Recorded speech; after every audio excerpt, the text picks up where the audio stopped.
28, 2024. Ayan, date natin, no? So, ito, nakikita nyo ba? April 24.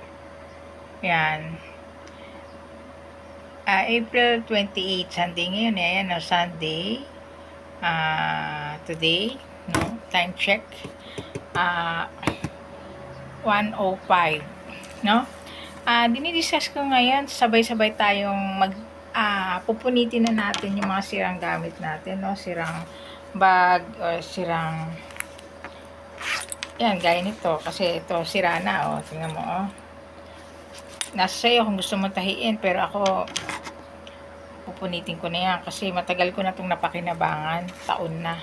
So, sabay-sabay tayo magpalit ng bagong bag, ha? So, yung lumang-luma mo na bag, ganito pag kailangan kasi para hindi damputin o hindi mo maibigay sa iba, punitin mo kahit mga panty mo. Ilalagay mo na sa basurahan. So, yan.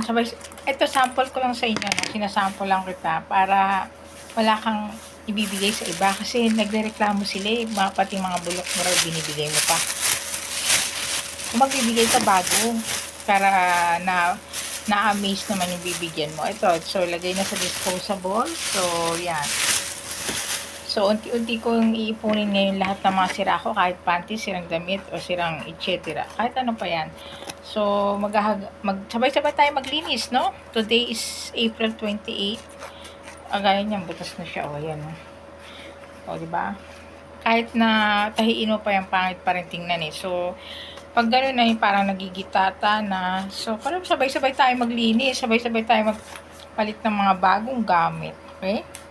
Para sa may pera. Kung wala ka pang pera, kailangan magkatrabaho. So, sa Pilipinas, no? Kaya nga tayo gumagawa ng new version training for the new version citizen ng Pilipinas, no? Na nandito sa Pilipinas noon, araw-araw, daily. Kaya tayo gumagawa nun, para lahat ng problema may latag na, no? So, wala na tayong tamad sa future. Kasi, lahat ng tamad, ipupush mo na dalhin sa complicated tropa para magtrabaho, no? Baka maraming utang sa yan. Yung tamad na yan, di ba? Para ikaw naman ang makabayad naman ng utang sa'yo. Di ba? Priority ang mga tamad, walang pera, piling aping-ape, may bisyo. Di ba? Kaya nga sabi ko sa all rich, paki-priority, all rich and government offices, paki-priority ang lahat ng depressed area. Asan bang depressed area? Nasa squatter. So, sila yung mga possible na walang trabaho o may problema o whatever. Paki-priority yun na lahat ng depressed area. So, walang-wala. Yung lahat ng walang-wala, di ba, yan ang priority. Okay? Yan, oh. Make sure na lahat ng mga luma mong gamit ay talagang sisirain mo yung bago mo i-dispose sa disposable garbage. Sabay-sabay tayong bibili ng bago para sa mga walang pambili. So, magkaroon ka muna ng trabaho, no? Mag-ipon. Kasi this is 5 years naman, no?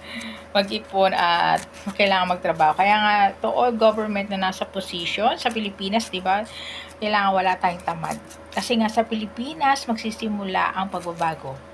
At sa Pilipinas, lahat ng mahilig mangutang, di ba, priority, pumunta sa abroad, sa the place of complicated tropa. Bigyan sila ng trabaho doon, di ba? Ayaw nila magbago dito sa Pilipinas, doon sila. Okay? At may bisyo kasi gagawin ng Pilipinas na new versions citizen. New version country ang mga nandito lahat nakalatag. So, ayan. Binibigyan kita ng sample na kasi ginagamot yung problema, no? Kayo daw, bigay ng mga bulok na gamit, at saka hindi naman talaga pambasura lang, binigay mo pa. So, direkta mo na sa basurahan, ha? Ako naman dinidirekta ko na. Sabay-sabay natin gamutin ang reklamo. Sabay-sabay natin gamutin na ang reklamo, ha? Kasi wala tayong ibibigay na, kasi di ba sabi ko sa'yo, wala ka na lang ibibigay kung pangit o napipilitan ka lang o hindi naman ma-appreciate yung binibigay mo. Kasi sayang lang. Gaya nung sa Shopee ba yun o Lazada na ang daming binibigay nahanap ko nga yung ano, kasi naitapon ko na eh. Kasi nagalit yung asawa ko doon. Dahil naistorbo siya, siyang nagre-receive nun. Yung mga regalo na Shopee, tsaka Lazada na parang foam na gano'n na parang basura lang naman yun. Pinag-aksayahan niya pa ng panahon, balot-balutin. Naistorbo yung nagre-receive kasi marami akong natanggap nun. Pero nadiretso ko na sa basurahan eh. Pag nakita ko pa kami natira pa, i-vlog ko yun. Hinahanap ko nga eh. Sinapikon yung asawa ko sa akin na hindi naman ako nagpapadala nun. Sila Shopee. Kaya nga, wag ka na magbibigay ng mga hindi naman na-appreciate ng tao. Diretso mo na sa basurahan. Ito, nagsasample na nga ako eh. Nasample lang kita, no? So, kasi pag hindi mo siya sinira, baka mamaya, kaya nga sa mga ukay-ukay na hindi maganda, no? Yung parang basahan na talaga. Diretso mo na sa basurahan. Huwag mo na ibenta rin yun. Okay? Kasi baka pang regalo pa eh. Tapos nabibisit lang yung niregaluhan. Diba? Pinangre-regalo pa. Yung mga basura nila. Yun nga yung sinasabi. Are you? Ikaw ba yun? Ikaw ba yun? Yung isa ka sa ganon sitwasyon na pati basura mo eh, binalot mo pa ng todo. Ayan o. Sinample lang kita para hindi talaga mapakinabangan. Yun lang no. Meron pa akong isa dito na sisirain.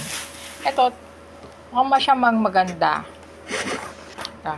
Mukha siya maganda, pero tira na rin to. Walang zipper, ganyan. Tagal ko na rin ito napakinabangan. Sisirain ko na rin. Sabay-sabay tayo, no? So, hanapin ko pa yung mga sira kong panty. Gugupitin ko na rin, no? So, dinedem ko lang, no? Sinasample ko sa'yo. Para gano'n din ang gagawin mo. Lahat tayo, no? Lahat tayo, no? So, dinedemo mo yan sa pamilya mo. Bawat bahay, bawat pamilya, no?